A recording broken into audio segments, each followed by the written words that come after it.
तो चलिए पहले हम अपलाइन और डाउनलाइन ओवरफ्लो को समझते हैं, जो कि X4 में होता है। तो अब जो आप स्क्रीन पे देख रहे हैं वो X4 का मैट्रिक्स है। जो पहला वाला चार्ट है वो मेरी प्रोफाइल का है और दूसरा वाला चार्ट आपकी प्रोफाइल का है। अब ये मैं हूं और ये मेरी अपलाइन है। मान लीजिए मैंने सबसे पहले आपको ज्वाइन कराया, तो आप आकर मेरे स्लॉट की फर्स्ट प्लेस में बैठेंगे। उसके बाद मैंने 5 और लोगों को ज्वाइन कराया, A B C D E और F, जो मेरे स्लॉट की अगली 5 प्लेसेस में आके बैठेंगे। इससे मेरी पूरी मैट्रिक्स कंप्लीट हो जाएगी। बट अब देखते हैं इसका आपके मैट्रिक्स पे क्या इफेक्ट पड़ेगा। अब इस सेकंड चार्ट में देखिए, आपके ऊपर मैं यानी कि अपलाइन जो मैं हूं आपका वो बैठा हुआ है, बट आपके फर्स्ट 2 प्लेसेस में B और C बैठे हैं, क्योंकि जब आप मेरी मैट्रिक्स देख रहे हैं तो वो आपके नीचे प्लेस थे। सेम चेन ही आपकी मैट्रिक्स में भी कैरी फॉरवर्ड होगी। ज्वाइनिंग्स वो अभी भी मेरी ही हैं, बट आपके स्लॉट्स में दिखेंगी। इस तरीके से आपके 2 अनप्रोडक्टिव स्लॉट्स, जिनका अमाउंट वैसे भी आपकी अपलाइन को ही जाता था, वो फिल हो गए बिना आपकी मेहनत के। इसको कहते हैं अपलाइन ओवरफ्लो। अब फॉर एग्जांपल बी और सी जो थे वो दोनों बहुत अच्छे नेटवर्कर्स थे।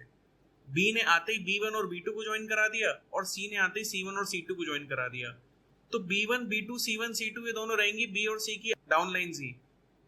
बट B1 B2 आपकी थर्ड और फोर्थ प्लेस में प्लेस होंगे और C1 और C2 आपकी फिफ्थ और सिक्स्थ प्लेस में बैठेंगे।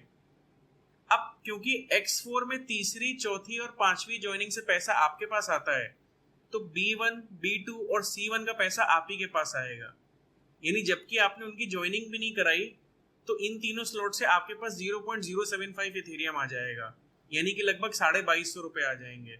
या फिर मान लीजिए कि ये स्लॉट 15 लाख रुपए वाला है, तो बिना ज्वाइनिंग कराए ही आपके पास में 45 लाख रुपए आ जाएंगे। और आखिरी स्लॉट पे जब C2 बैठेगा तो आपके पूरे मैट्रिक्स को फिर से रिसाइकिल कर देगा। इसको कहते हैं डाउनलाइन ओवरफ्लो। आइए अब हम तीसरी चीज समझते हैं, जो कि है ओवरटेकिंग डाउनलाइन ओवरफ्लो। अब ये जो चार्ट आप देख रहे हैं उसको ऐसे समझ लीजिए कि मैंने आपको ज्वाइन कराया है और आपने A को ज्वाइन कराया है। तो मैंने शुरू में मेहनत करके 4 स्लॉट्स खरीद लिए, आपने 2 स्लॉट्स खरीदे और आपके नीचे जो ज्वाइन था A, उसने 3 स्लॉट्स खरीद लिए।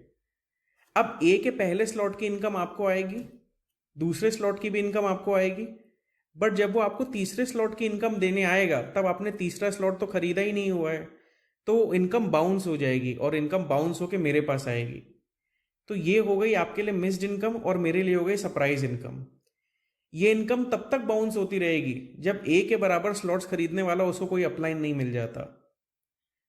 अब मान लीजिए कि आपने नोटिफिकेशन देखा कि आपकी इनकम मिस हुई है और आपने तीसरा स्लॉट खरीद लिया, तो जब भी A के स्लॉट के तीसरे प्लेस में कोई आदमी आके बैठेगा और उसकी ज्वाइनिंग का पैसा ऊपर आएगा, आपके पास आएगा, तो वो आपके पास ही आके रुक जाए, क्योंकि आप स्लॉट खरीद चुके हो।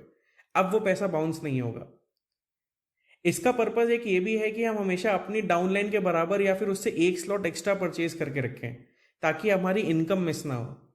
फोर्सेज की वेबसाइट पे आप जाकर इसका पूरा ट्रैक रख सकते हैं कि किसकी डाउनलाइन ने कितने स्लॉट्स लिए। और उस बाद फोर्सेज ने ये स्लॉट बाय करने का नियम इसलिए बनाया है ताकि किसी के जेब में पैसा आकर रुक ना जाए, ये सब लोगों के बीच में पहुंचता रहे।